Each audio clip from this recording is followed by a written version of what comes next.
Okay, we're now live. Thank you. So welcome to this virtual Royston and District Committee meeting that's being conducted with members and officers at various locations.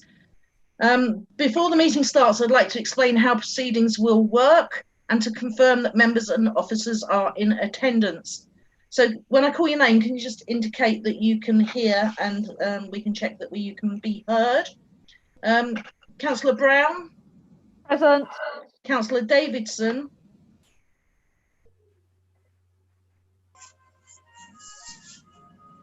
Yeah. Thank you. Councillor Green? Yeah, here. Councillor Hunter? Present. Councillor Morris? Present. County Councillor Steve Jarvis? Yeah. And County Councillor Fiona Hill? Present. Simon Ellis? Simon? Present. Thank you. And Ashley Hawkins? Yes, present. Thank you very much. The meeting's being live streamed on the council's YouTube channel and on Zoom. If live streaming fails, the meeting will adjourn. If the streaming cannot be restored within a reasonable period, then the remaining business will be considered at a later date. If for any reason the meeting is not quorate, an officer will notify attendees. The meeting will adjourn immediately. Once the meeting is quorate, the meeting will resume. If the connection cannot be restored within a reasonable period, then the remaining business will be considered at a later date. If a remote member loses connection, the chair may adjourn the meeting for a short period to enable reconnection. If the chair does not adjourn the meeting, the member will be deemed to have left the meeting at the point of failure and be deemed to have returned at the point of re-establishment. Only members present for the entirety of a debate are entitled to vote. I don't think we're going to have any votes tonight, but there you go. I won't go on to that bit, sorry. Please ensure your electronic devices are muted. Please activate the mute button on your tablet when you are not speaking.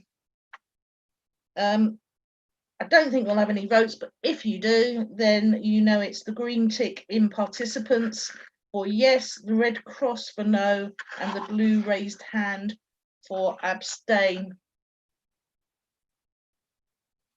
Okay, so we'll move on to the first item of business, which is to elect a chair for the Royston and District Committee for the Civic Year 2021. Can I ask for nominations, please? Councillor Davidson, do you want to turn your mute on, off?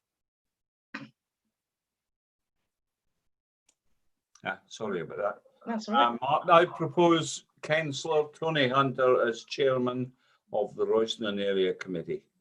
Thank you very much. Can I have a seconder for that, please? I'd like to second that, please. Okay. Okay, that's fine. Are there any other nominations? In that case, Councillor Hunter, you're chair of the Royston District Committee for the Civic Year 2021, and I'll hand over to you.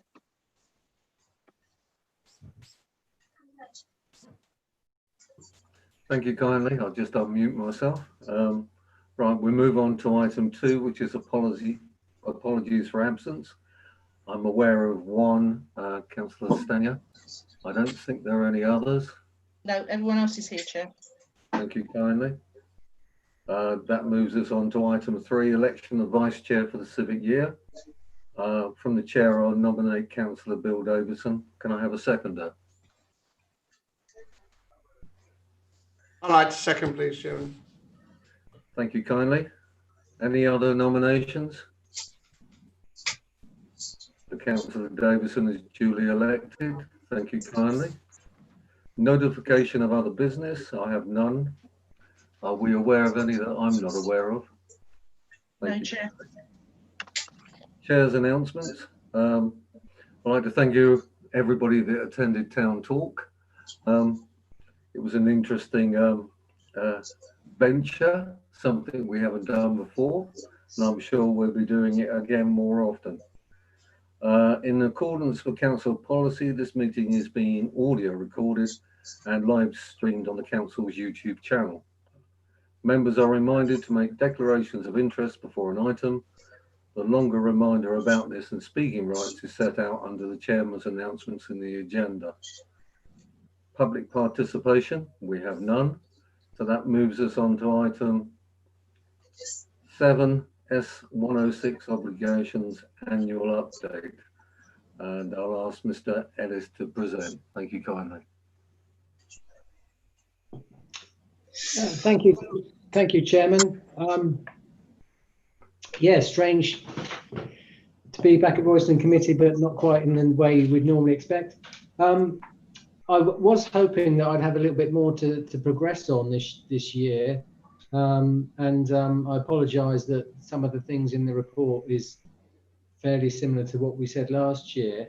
But as you all know, the local plan was delayed again due to the coronavirus, and because the examination in public was due to be completed with extra hearings in March, but it got deferred, and we don't actually have a date when it's going to be reconvened. So that put delays into lots of the things that the planning policy team were preparing. They were preparing lots of things to go along with the local plan, so they've been delayed. But the new planning obligations supplementary planning document that's going to replace the 2006 version that we've been using all these years, which, as I've said over the years, is becoming more and more out of date as time goes on. That's going to be presented to the Cabinet in July, so that's coming forward. And then there'll be a new consideration in December Cabinet on a decision about whether or not the council wants to pursue a community infrastructure levy in any particular way. And I've referred to some of that in the report about how that might happen. And then the other change that's going to happen that I refer to in the report is, I refer to it in paragraph 4.2, is a new requirement the government have set out for starting in December 2020. It's called an infrastructure funding statement. And what we'll have to do, that'll be myself and Steph Blunt, the Section 106 monitoring officer. What I have to do is have to collate all the information on Section 106 activity each year, and it has to be sent to central government in a particular format. And fortunately, the format that I've seen so far is very similar to the presentation that we already do to each area committee. So it will just be a sort of table that will be presented, sent to government, and it'll have to appear on our website as well. But it can be a useful resource for the future to refer to each year. But in discussion with the executive member, Paul Clark and Ian Mantle, we have agreed that even though I'm going to be reporting every year on the infrastructure funding statement, the annual report to the area committees, which I know you value because it goes down to the local area, we're going to continue to do those as well. So I'll be able to draw upon that information that we're going to present to the infrastructure funding statement and then present it again next year to cover the same update. And hopefully by next year as well, I'll have a little bit more to say on, well, there might be some decisions on the planning obligations SPD and maybe some progress on whether or not the council is going to adopt a SIL for small sites in particular. And then just on the report, I think the most interesting table is on paragraph 8.45, which is the list of funds that we've still got left to spend in Royston and the surrounding area. You can see there's quite a lot of sums in Royston, and we're looking at sustainable transport. Our new transport officer is looking at ways to fund that. He's very good at liaising with the county council and trying to find projects to spend things on there. And then you of course see some of the villages as well. It gets a bit difficult to spend things like £595 on a leisure centre in Barley, for example. So that one might keep cropping up from time to time. So those are my updates, Chairman. Sorry I didn't have more to say this year, but again, the delay to things has really been caused by events that we weren't able to control. Thank you. Thank you kindly, Mr. Ellis. Any questions from members at this point in time? Councillor Brown. Thank you very much, Simon, for the report. I'm just referring to the table of Royston and District, the table Appendix 1, Table 5. I noticed there are a couple of bits of money that are have a due date of 2022. That's quite soon. Can you give us some assurances around when that's going to be spent? I'm just trying to find them. Yeah, if you can tell me what they are, that would be Page great. 22, leisure. Extension to the leisure centre, and my understanding is that's been put off. Yeah, again, I mean, if the project to which it's identified for it doesn't make any progress, then if that funding's specifically identified for that project and it doesn't happen within the time frame, we will have to refund it. But we have a really good monitoring system. So we have a sort of traffic light system, and Steph Blood's very good at alerting everyone involved when those funds when the ability to spend those funds is starting to run out. But so we will keep an eye on those two, particularly if it's 2022. I mean, Yeah. as I've said in the past, we've only ever refunded £7,000 in the whole district from Section 106 funding. So we're actually very good at monitoring and making sure we spend it on time. But if there's a specific agreement that says a specific project must happen by a specific time, then we're obliged to refund the money. That's because it's a contract. So you're effectively entering into a contract. Yeah, I'm aware of that, and I'm aware that we have quite a good record on not refunding money, which obviously we don't want to refund it if we can avoid it. But because of this COVID delay, we may run into trouble, and I just wanted to raise it. There's another one on open space, which may be a less of a problem. I guess it's also 22, which is on page 25. But that seems quite soon. It's a couple of years away. I'll tell you what we can do, actually, Councillor Brown, is because the council can, it's not just the developer, but the council is able to request deeds of variation.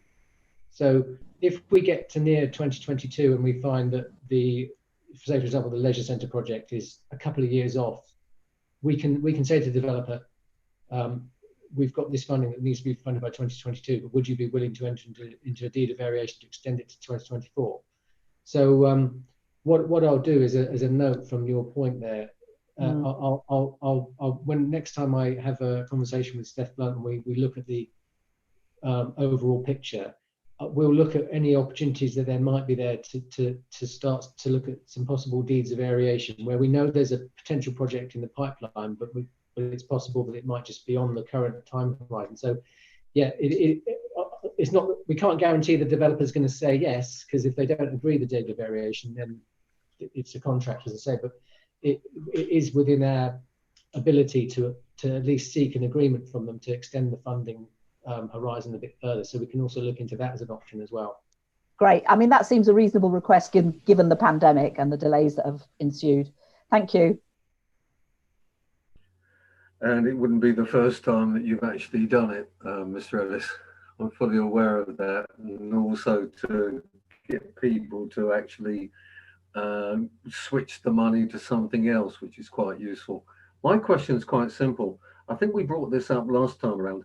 When you move into the table and get scrolled through all the different pages, it would be a lot easier if you homed it down to just Royston and the district, rather than having areas that don't actually come under the area committee, like Ashwell and Weston and Sandon, just that it literally goes on forever.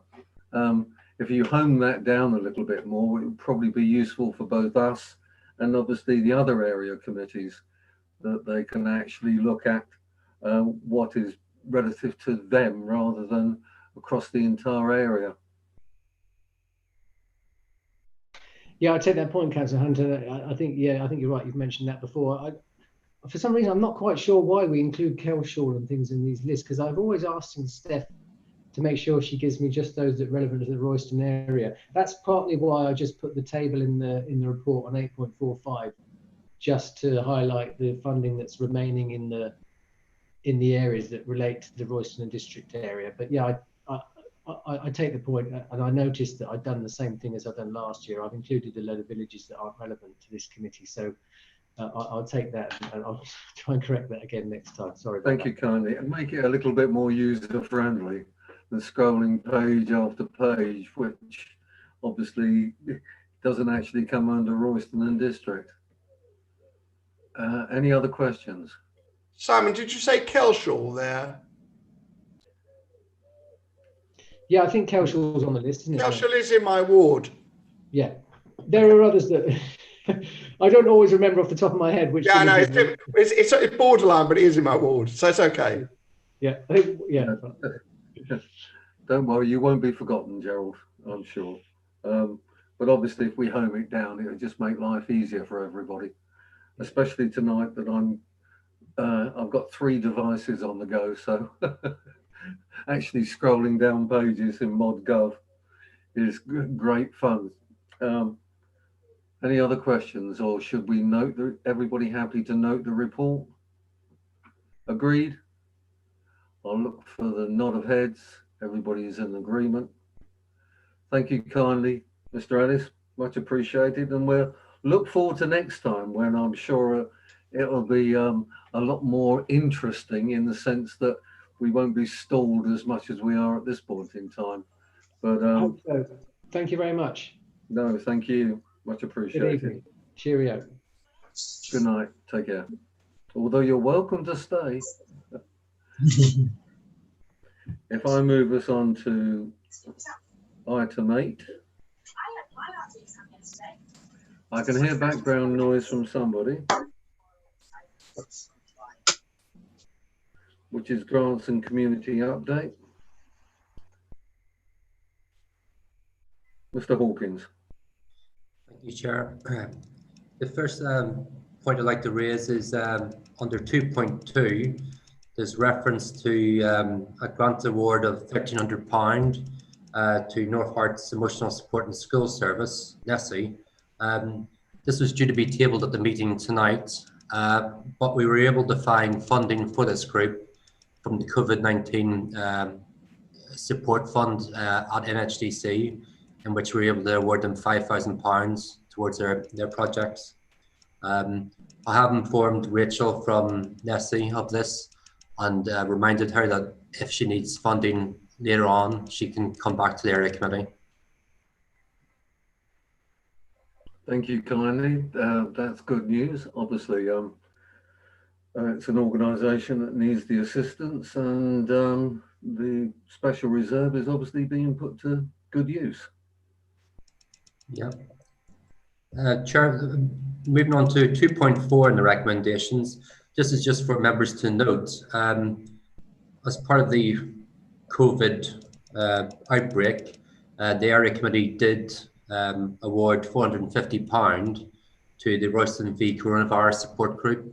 So £405 was taken from the 2019-20 carry forward and £45 from the current year's budget. So looking at 7.3, the total budget remaining for the committee is £5,950. That'll be for the next 3 meetings. Also, just for members to be mindful that the committee has in the past supported the 3 after 3 p.m. initiative in Royston. With that in mind, the council would have a budget of £4,450 to allocate across the next 3 meetings.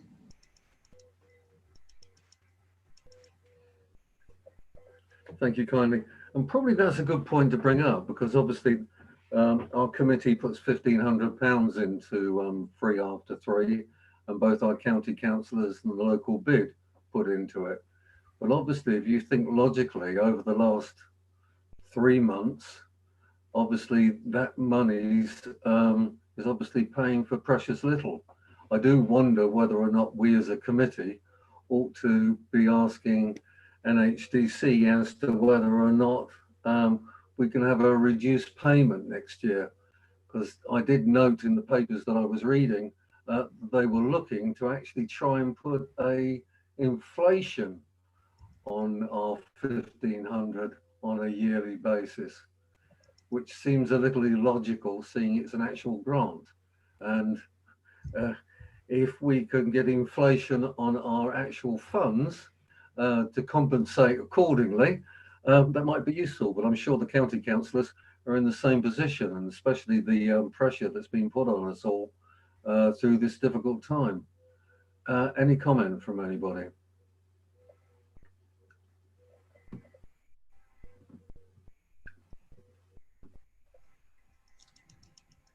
Oh, look.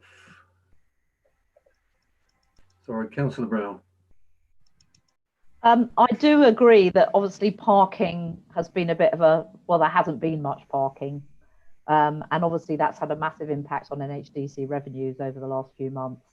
The parking charges, my understanding is that there's not going to be the rise this year that was proposed because of the situation, or at least it's going to be deferred. So that was my understanding. But I can see your point, but I don't know. It's the same. It's a different pot of money, but it's all coming from the same council in the end, isn't it? So maybe it's semantics. I don't know what other people think. I'm looking for raised hands. Councillor Green.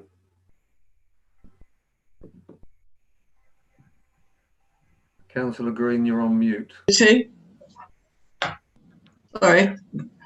I feel that if we can get some of it back, it's going to our own community and not the rest of the North Herts District Council. So I'd be happy for you to go ahead and see what you can do. I always think that we should think of our own community first and not just spend the money willy-nilly. Councillor Hill. Thank you, Chairman. Obviously, I can't comment on what the area committee decides to do, but clearly, as far as the locality budget for county council, as far as that's concerned, again, it has to be spent to the benefit of residents and users of the community. And obviously, we can't be seen to be propping up revenue streams for other authorities. It is a grant, as you pointed out, so therefore inflationary increases don't even come into it, and obviously it has to be applied for every year, as every grant does. So I think it would be good if it could be used for something else in the community rather than to prop up another authority, sympathetic though I am to the situation all authorities are in at the moment. But clearly, again, we have to prove at the end of the day that it is benefiting our community, and if it hasn't been used for that purpose, then it would be useful if it could be either used in a decrease in the forthcoming year, because we always pay a year in advance, don't we? So again, it'll be coming to us, presumably a request from the community officer. Thank you, Councillor. Councillor Brown. Oh, actually, I was just going to say what Fiona said, that it's a payment in advance, isn't it? So I don't know how that. So we've already paid in advance for months that really weren't that, if it wasn't a particularly effective use because we didn't know the pandemic was going to hit. So I take the point, Councillor Green's point. I think you're right. It is our area grants are for our local community and should be spent on things that benefit our local community. I do agree with that. So I'm open on this one, I think.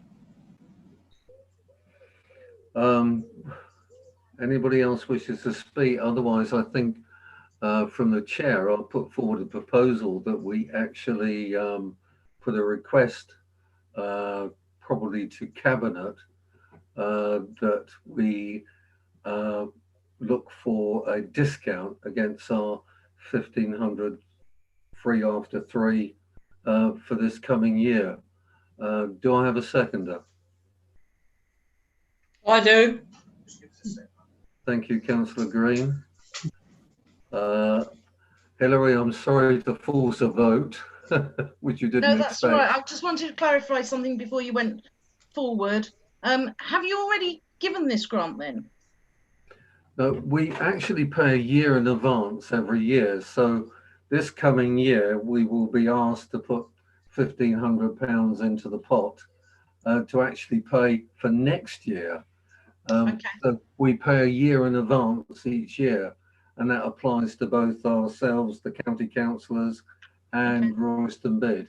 So it's a reduction, it's a refund on the grant awarded in 2019. Well, I think probably because we've paid the money already, I think we'll be asking for a reduction on the payment that's being requested for next year. This is what I don't understand. You haven't got a rolling grant. You actually agree it each year. Is that right?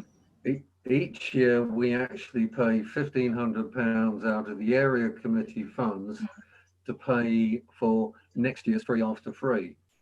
Yeah, but you have a vote each year, don't you?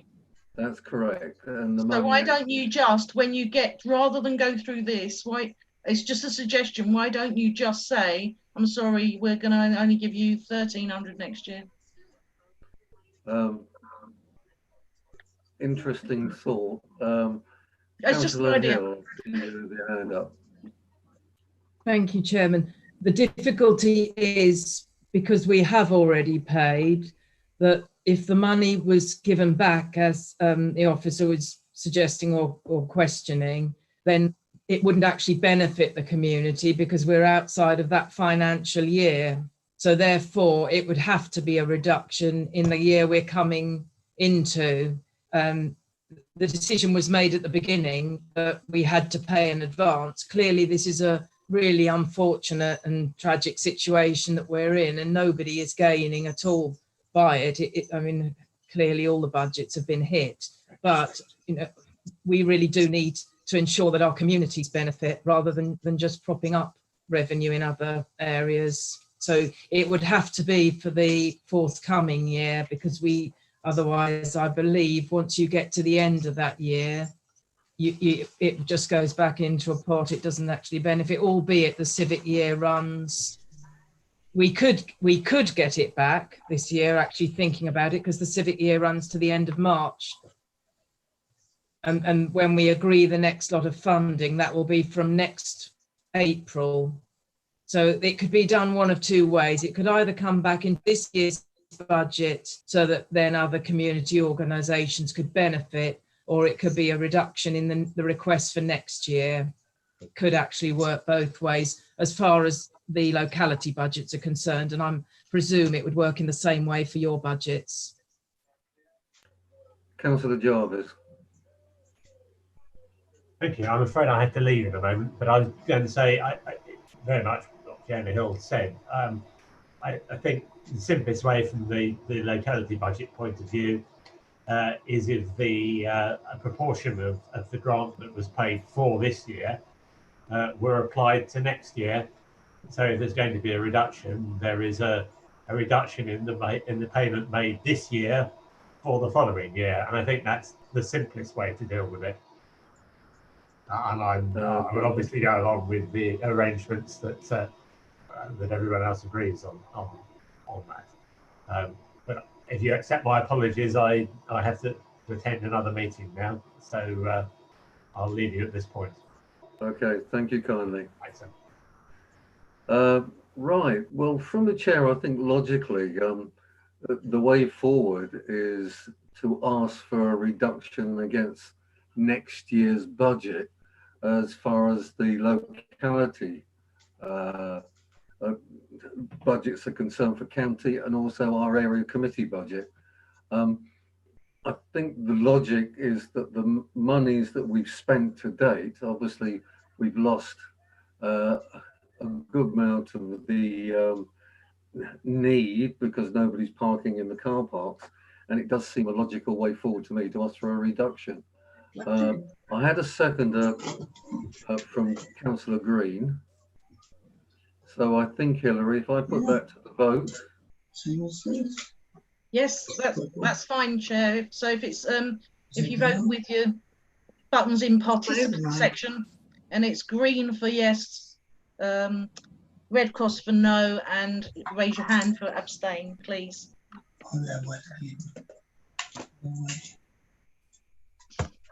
Okay, now. That's it. That's agreed, Chair. Thank you kindly. It does seem logical to me. and it will be to the benefit of the residents, and that money can be used for good purposes. Right, that moves us on to highways matters, item 9. And if I ask Councillor Hill, Chair, give us any updates. Chair, can I just, before we go on to highways matters, can I just give you some more updates from my report? Oh golly gosh, apologies. I'm trying to roll on 3 devices here and I've jumped a page. So back to you. Sorry. Thank you, Chair.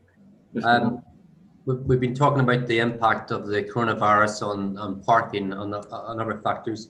It has had a major impact on the town, on the events of the town.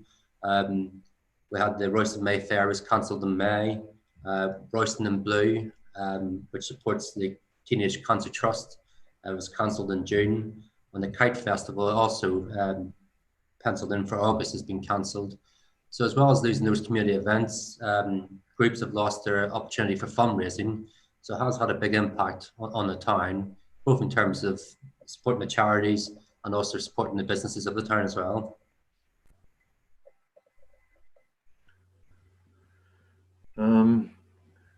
Right, okay. I'm going to say there's a number of organisations you're working with.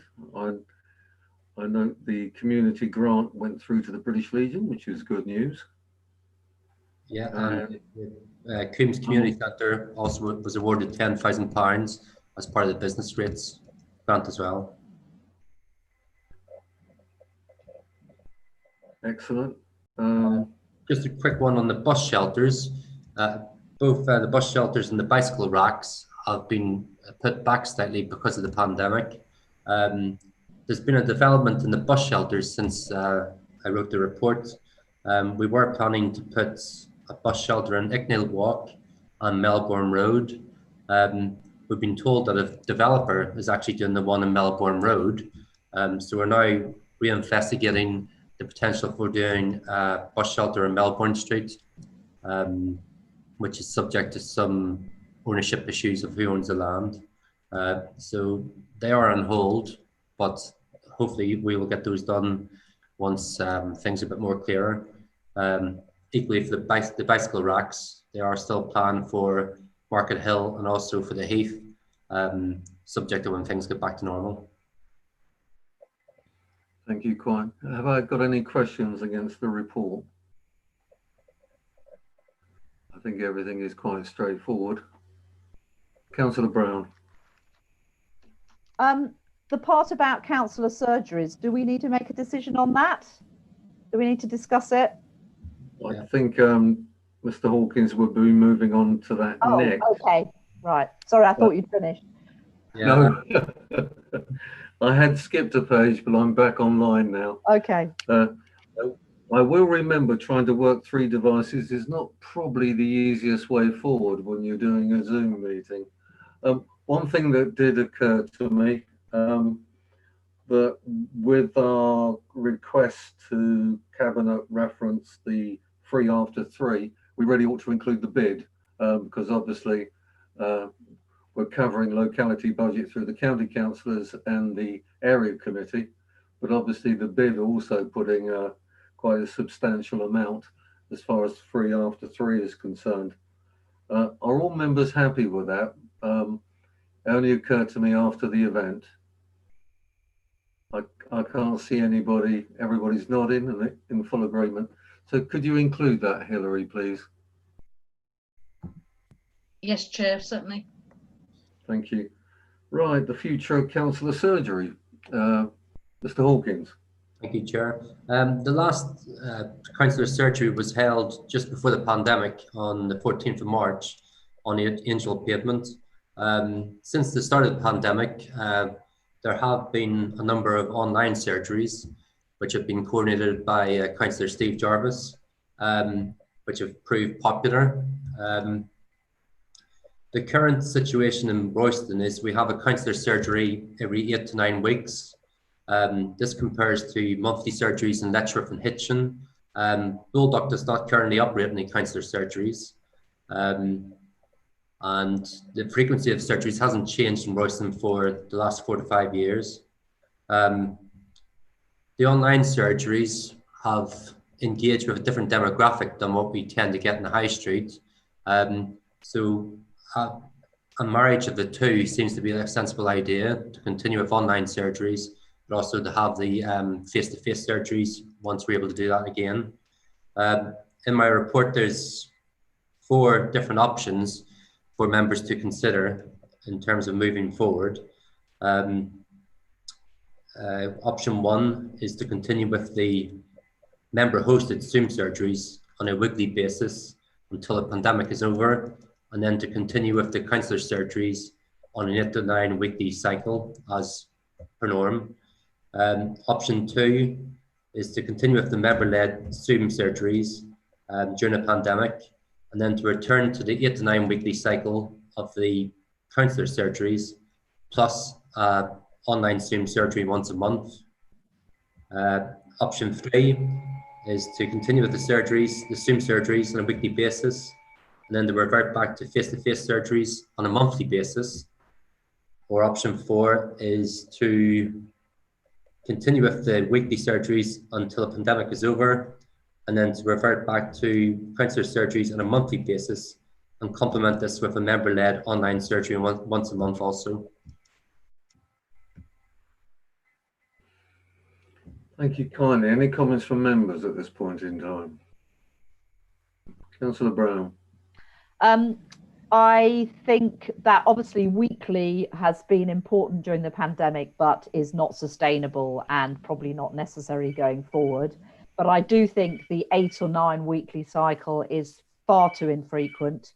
I think that when we stand in the town, we meet different people from when we meet on Zoom. So I do think that we should do both. Personally, I would like to see us moving to monthly to be in line with Letchworth and Hitchin. I think we need to engage more with the public, not less. But I think if we were to do a face-to-face surgery monthly in town, plus a monthly member-led one online, as proposed by option 4, sort of in between those two, I think that would work. I don't think every councillor has to be at every surgery, but I think as long as we get representation of county, district and town at each, it works well. And I know we've had quite a lot of issues that have been shared, and also some of the public have just come to listen. They want to hear what's going on. They want to be better informed. And that's where the Zoom surgery actually is quite different from the one in town. The one in town tends to be people raising individual issues about local things to their locality, whereas the Zoom one tends to be more like a town talk, I guess, where people come and they listen to the questions that are raised by others and can make comment. So personally, I would like to propose that we go for option 4. Thank you kindly.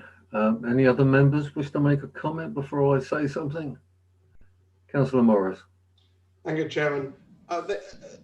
As Councillor Brown sort of said, they serve different purposes. The physical surgery, when you're standing in Angel Pavement, is people don't make a conscious effort, I don't think, to visit. They just drop by and raise a point. Whereas the Zooms, the online Zoom surgeries, people have to make a conscious decision to actually attend these surgeries. So they're kind of serving different purposes. As far as the timing is concerned, I mean, I'll go along with majority on that. Certainly the Angel Pavement surgeries, as frequently or as infrequently as everybody wants. The other general problem is that you do tend to get the same people visiting and asking the same questions as with the physical surgeries. So I'm fairly relaxed about how often they take place. That's all, Chairman. Thank you. Thank you kindly. I think I like the idea of obviously continuing with Zoom on a monthly basis. I'm just wondering whether or not if we go monthly on both, it starts to become a little bit of overkill, because we've now got Town Talk. We've got, if you like, Zoom, and we've got councillors in the street. I think I personally lean a little bit more towards, say, 6 weeks. We've always been this sort of 6 to 8 weeks on the actual physical, but actually do the Zoom online on a monthly. And I think that way we'll probably complement both. Did you want to add anything, Mr. Hawkins? Because I know this obviously does put a strain on your particular area of expertise as far as being there in both capacities, as far as physical and Zoom. Yeah, Chair, the Zoom surgeries would be member led, so that as they've been running so far, we're not involved myself. They've been running smoothly since the start of the pandemic without my involvement, so I don't see a need for me to get involved in those ones. In terms of the councillor surgeries, my remit is more events within the team. I know we're quiet with events at the moment, but between Bullock and Royston, I am tied up maybe 15 weekends a year with events on a Saturday or a Sunday. So monthly would prove difficult, although members of the team may be able to assist. So a compromise on what isn't actually listed in the options would be the six weekly surgery, physical surgery, with the once a month Zoom surgeries. Right, Councillor Brown, you indicated, and Councillor Morris. I think Councillor Morris was before me. It's okay. Carry on. I think you beat him by a head, actually. Oh, did I? Okay. I'd be happy to go along with the 6 weekly physical plus the monthly Zoom. I'd be happy to do that as a compromise. Thank you, Councillor Morris. I haven't actually attended the Zoom surgeries. I just wondered what sort of attendance you've been getting. I'm just curious, really. That actually depends on the moment in time and what people are interested in. I think our first few were reference planning, and then we moved on to the high street, and it's gradually waned a little bit. But obviously, if an issue crops up, you suddenly find that you get a great number of participants that want to ask a similar question. Councillor Green. Sorry, Councillor Morris, you wanted to come back? Yes, thank you, Chairman. It's just that I'm obviously carry on with them at whatever frequency you decide. And if you find that the public are not showing up at the Zoom meeting, then obviously you'll have to think again. But I think they do serve two different purposes, actually. Thank you. Well, I think everything's going to be trial and error, and Yeah. if we find it's not working, obviously we'll look at it again. Councillor Green.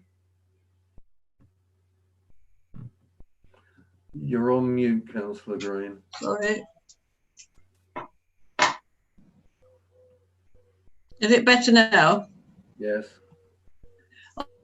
You mentioned we've now got the three. We've got the town talk, we've got the Zoom, and we have the surgery. The face-to-face surgery is something that I think is really a necessity. I think we should make a decision whether we should have the Zoom or the town talk, because if we're going to have to pay for a room to do town talk, and we only get 3 or 4 people, I think it's probably a better idea to keep the Zoom and our physical surgery and give up with the town talk. We had how many people today? 4. We have approximately 3 people at Zoom on a weekly basis. So I think we ought to make a decision which way we're going to go. I think that's what we're really talking about. And in all honesty, I think like most things, we need to actually trial it all. And let's face it, the town talk was a trial and still is. If we find over a period of time that we're coming down to 1 or 2 individuals, obviously we will have to think again. But I think it doesn't hurt to trial these things and actually at a later date actually find out whether they're working. And if they're not working, well, obviously I have to think again. Councillor Brown. So the first town talk that we did in January, which was a physical one, we couldn't fit everyone in. There were 25 or more. Well, they stopped writing down their names. There were at least 25 members of the public there. And the Zoom surgeries on Saturday mornings, we have had 17. As Councillor Hunter says it all depends. If there's a big issue, then people come, and if there are fewer issues, then people don't come. So it ebbs and it wanes. And don't bear in mind, we've been doing that weekly. When we go to monthly, I would expect a slightly higher turnout. And we don't know when we're going to be going back to physical town talks. And when we go back to physical town talks, that will be quite different from the physical surgeries, as we've explained. So the physical surgeries, people drop by, whereas the physical town talk would be people in a room. And coupled with that, I understand from the officer's report that we've been offered the venue, the Heritage Hall upstairs in the town hall, free of charge. So it's not actually costing us anything. Is that correct? Yes, it is. Sorry, Mr. Hawkins. I'm answering for you. It was due to be discussed at the Royston Town Council finance meeting, but outside of that meeting, I was informed that there would not be a charge because town councillors would also be involved in those meetings. Yes, so there's no cost to the actual area committee, which is good. Hilary, you were indicating.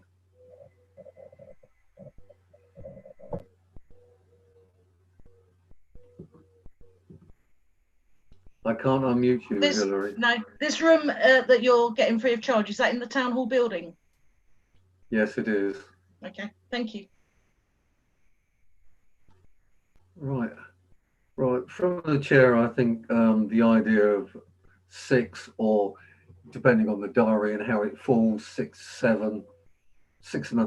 weeks-ish on the actual physical, and go for a monthly on the Zoom. And obviously, if it's going to be member-led, we're going to have words about actually Zoom accounts for members to actually host it. Or whether or not we can use the NHDC system accordingly. I see you're indicating, Mr. Hawkins. Yeah, Chair, just on relaunching the physical surgeries and angel pavement. With the current pandemic, is it worth putting that on hold, or planning for 6 weeks' time, or wait until?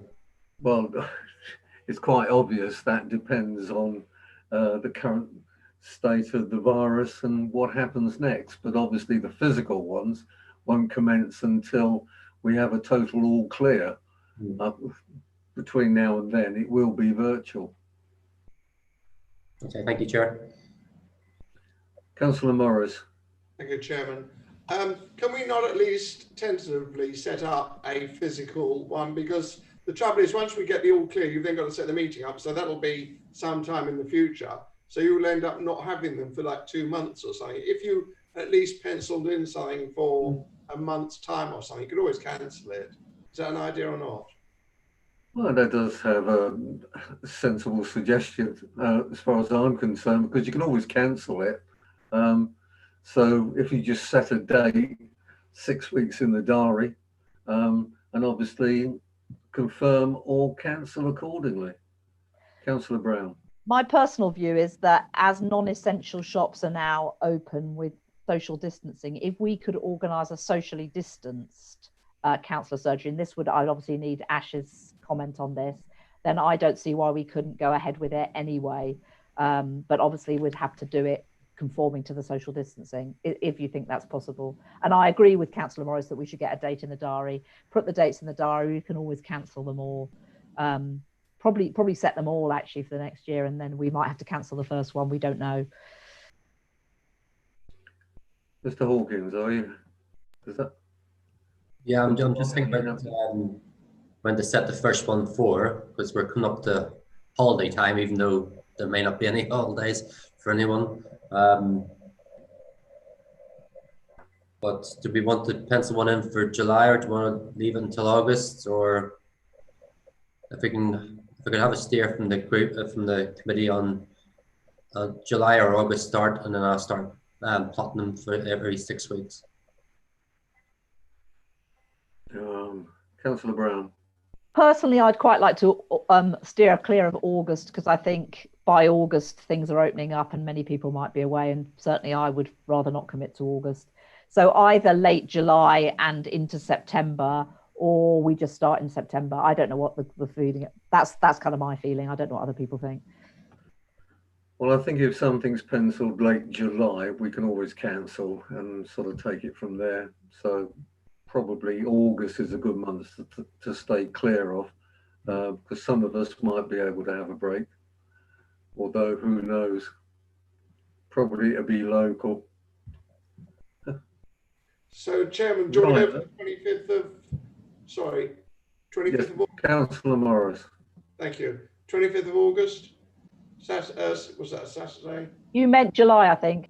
Oh, Shall I sorry. say? I mean, sorry, August and 25th the of July. Sorry, yeah. What date in July was that, Gerald? Yeah, the only thing is that they say that larger gatherings might be 2 weeks after this Saturday, and we clearly couldn't have a meeting now because I think it would be too large a group. But I don't know. I mean, that's what, 3 weeks' time. Yeah, I'd support that. Yeah. 25th of July. 25th of July is good. Yeah. Yeah. And then be the next one then in second week of September or something, 6 weeks later. That would be good. And the probability is that July might be valid or it might not, but Yeah. obviously we can cancel accordingly. Yeah. Okay, Mr. Hawkins, are you clear on the way forward? Yeah, thank you, Chair. Thank you. If I move back to your report, obviously on the recommendations. Sorry, Councillor Green.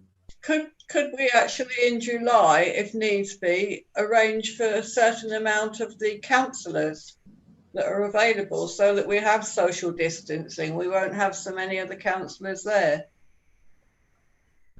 I think in all honesty, the amount of councillors that we get at the surgery, we could manage social distancing because not everybody turns up. Well, but we can have a quiet word outside of the meeting to sort of limit the amount of people there, rather than pass a recommendation that it's limited amount of people. Because as Councillor Brown said, some people are going to be available, others aren't going to be available. Yeah. So literally it will depend who can come and who can't. Well, I've always felt that, but just in case, I'm putting that suggestion forward. Okay, well, There's only a few of us. We can have a quiet word with the town council and also with our county councillors, and I'm sure our district councillors, if we limit it to amount of people that we can social distance, we can do that through our community officer, Mr. Hawkins. But that's the nuts and bolts of working it, and as we don't quite know whether it's going to go ahead, it's a bit difficult to do it now. So that's clear then, Mr. Hawkins. You know what you're up to, and we can discuss about Zoom hosting, etc., for the virtual meetings outside the meeting. Right, Yes. I'll move us to the recommendations. Obviously, 2.2 is no longer within there. That's taken out. So we have 2.1 community budget project below. Well, That's that. You can leave out 2.1 as well. you can leave that 2.1 as well. Jump straight to 2.3, which we've discussed and arrived at a conclusion. 2.4 to note. 2.5 endorse the actions of our community officer, and thank you for all your efforts, Ash, both here and elsewhere. I know you've been exceptionally busy, and thank you kindly. So is everybody in agreement? All those in favour? Okay. If you'd like, you can tick your box or put up your hand, whichever.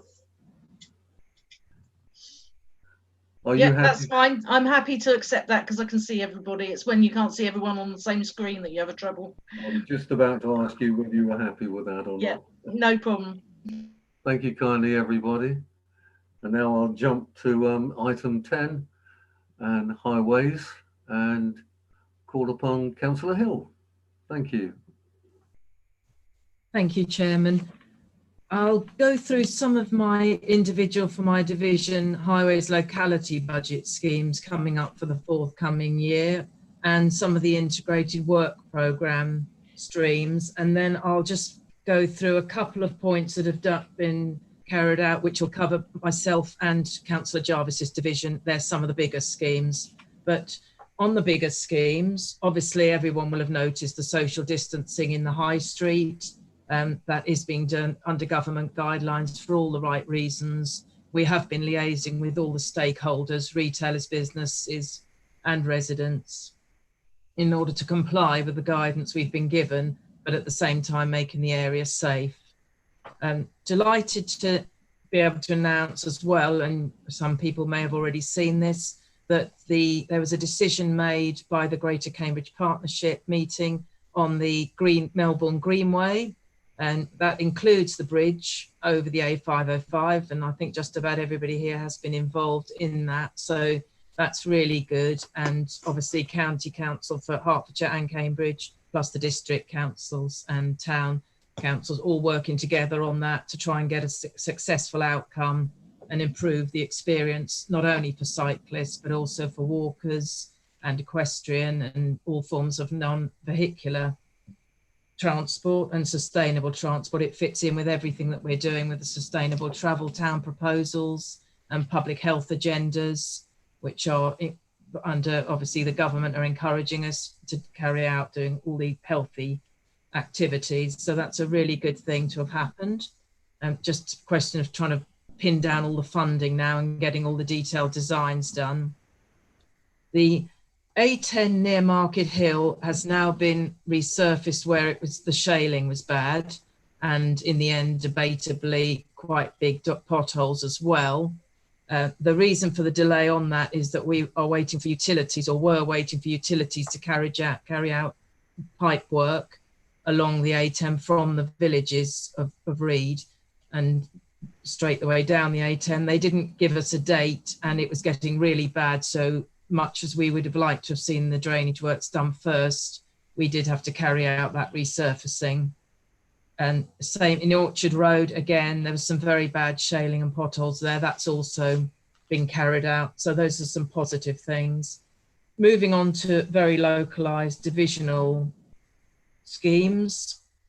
There's footpath resurfacing works planned for Victoria Crescent, the Warren, Newmarket Road and Brampton Road. And there's resurfacing, that's footpaths, resurfacing for roads of Dacre Green and Gas Lane in Barkway. We've also got some good safety schemes on stream. One is the feasibility traffic study in Burns Road, and there's also speed and volume surveys planned for Newmarket Road and Melbourne Road. And there's speed indicator devices planned for the A10 at Reed and in Nuthampstead, plus some of our other speed indicator devices have already been turned, and we can do further works on those if we wish to and have the evidence. Regarding the bigger integrated work programme schemes, there's drainage works planned in Neesworth Street and Dog Kennel Lane and Garden Walk, and the resurfacing works are planned in Neesworth Street, Old North Road near the station, which is really bad at the moment and getting worse. Obviously, have to wait for the drainage schemes again to be carried out, and that road would probably need to be closed to do the works. There's also resurfacing planned for Perry Drive, Mortimer Road, Stewart Drive, and then in the villages of Barley and Reed as well. So quite a lot going on. That's not non-exhaustive, and obviously there are some other schemes which are planned in Councillor Jarvis's division as well, but there's some of the main ones just to give you an idea of what's planned for the forthcoming year. Thank you. Thank you, Councillor Hill. Did anybody have any questions reference the item suggested? I can't see any hands at this point in time. Councillor Brown. Obviously, we're all very excited about the decision about the Melbourne Greenway and the bridge. You mentioned the funding, Fiona, and I just wondered how many more, do we have a lot of hurdles still to get over? I mean, it's basically, I understand the Greater Cambridge Partnership has accepted it, but we still don't have all the funding, do we? Can I come back, Chairman? Yes, Councillor Hill. No, we don't. I mean, that is the big hurdle, the big money for all of this. It's wonderful that the Greater Cambridge Partnership have endorsed this. There's a lot of work going on. There's also the stakeholder group for the A505 from Granta to Royston, again, including the bridge. So there's lots of streams we can go for. I'm very anxious that we don't lose any Section 106 funding, which was pledged for this. But clearly, with delays, then we start running into deadline dates. And I have asked for that to be checked. And obviously, you can help me on that as an area committee, because I know that this area committee did pledge the Section 106 from North Herts. There's also money pledged from businesses, the town council, county council agreeing to fund the maintenance of the bridge and having carried out studies. And there will be more detailed studies. So there's lots of pots about that. Every single bid that comes out, we have an officer at Hertfordshire who's very, very passionate about this, wants it to happen, and every single bid she sees, then she'll put in for it as far as she possibly can. So we've got the right people trying to get the funding, but just anything that we can get. And the more that we get and the businesses get, the more it'll encourage other funding to come along. Thank you kindly. I think from the chair, I'll report one thing that cropped up in our surgery was about the parking review. I did have a word with Louise Symes about where we were at this point in time, and she informed me that they've gone back to the consultants at Hertfordshire County Council. A lot of those have been furloughed, but are beginning to come back. But county are now appointing a different advisor and consultee in WSP, I think they were. And so district are putting forward a new tender for them to take over the parking review. But it cropped up because of the Orchard Road situation where people were parking on single yellow lines. And she did inform me that the work that was done 3 or 4 years ago is still in existence and obviously hasn't got to be redone, thank goodness. And I also checked that the enforcement officers were going down Orchard Road on a more regular basis. And I think that's the thing with all enforcement. If we become aware of an area that's having a problem, is to have a quiet word with the enforcement people. And they've been most receptive every time I've picked the phone up and spoken to the department. So just keep it in mind if you notice a problem anywhere. Anything to add or anything else to bring forward? No, so I'll move us on to item 10, Ward and Outside Organisations Members Report. Has anybody got anything to add at this point in time? Councillor Brown. Yes, just wanted to briefly update on Citizens Advice North Herts. I attended their recent board meeting. They responded very quickly to the pandemic situation and were able to move all their services pretty much to remote almost immediately. And that's gone very smoothly. And now thinking about a recovery plan, they are looking at which things work well remotely and which things don't work so well. And will, I think, move to some kind of a mixed model as a result, which I think a lot of organisations are doing from the learning that we've had out of the pandemic situation. One thing that I was quite encouraged to see is they've appointed a new trustee who has a specific remit for equality, diversity and inclusion, with a view to increasing the diversity of their clients, particularly regarding age and race, which I think is very pertinent at this time when we're all thinking about Black Lives Matter. So they've recognised that they're not as diverse and they're not reaching certain groups of the population. So they've appointed a trustee to work in that area. Their funding is actually okay. The district are now have index linked the funding. We're also still paying for a court desk. Obviously, the courts have been closed, but that the person who is the court desk court worker is still finding plenty to do. And I was interested to hear that initially in the pandemic, the demand for services fell off, but now it's increasing, and they're expecting a very dramatic increase as people are made redundant, coming off furlough, that kind of thing. They are predicting an increase, but their funding is okay, and their deficit is not going to be as much as they predicted this year. So it's really very encouraging news from the Citizens Advice, and they're doing extremely good work. I was very impressed. Thank you kindly. From the chair, I'll mention Royston and District Community Transport, where a number of us attended the meeting the other day. They've been active all the way through the pandemic and also are chasing funds, although currently District have a bid in for, I think it's £2,000, is that correct, Mr. Hawkins, as far as the coronavirus monies is concerned? Yeah, they've put an application in for £2,000 to help with sanitising of vehicles and PPE, and that's going to the panel on the 8th of July for rubber stamping. Right, thank you kindly, and it's good to see they've managed to be operational and still assisting across the district. Has anybody else got anything to report at this stage? Councillor Green. You're on mute, Councillor Green. Although I'm now not on Coombs Community, I would like to sadly report that the playgroup has closed, will be closed as of the end of July, and therefore Coombs are going to be looking at hiring a room out, which is going to bring their monies down that they're receiving. Their income will be coming down quite a lot until they get something that will take over that room.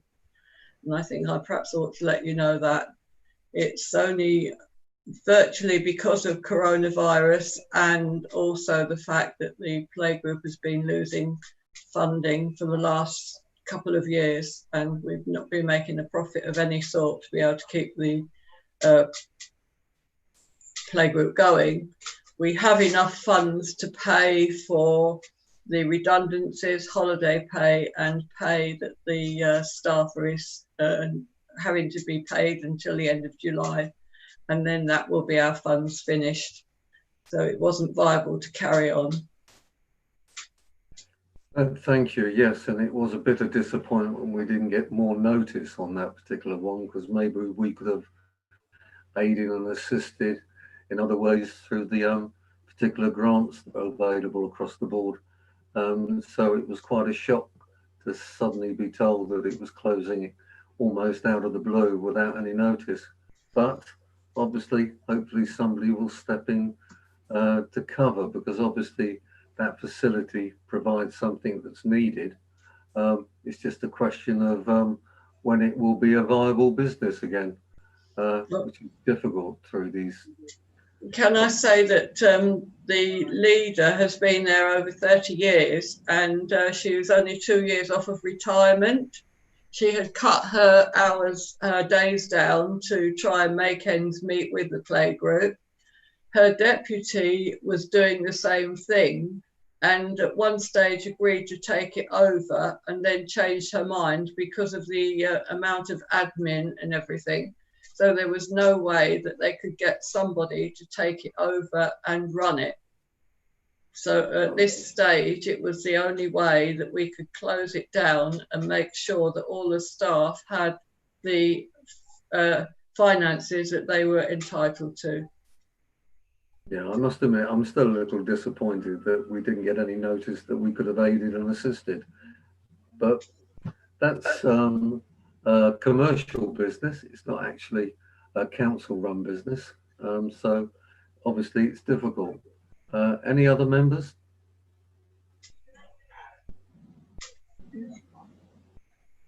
Anyway, listen, I'll close the meeting at 8:41, and thank you everybody for attending. and have a pleasant evening, what's left of it. Thank you, Chairman. Thank you, Tony. Off to You're read. welcome. Thank you. Thank you.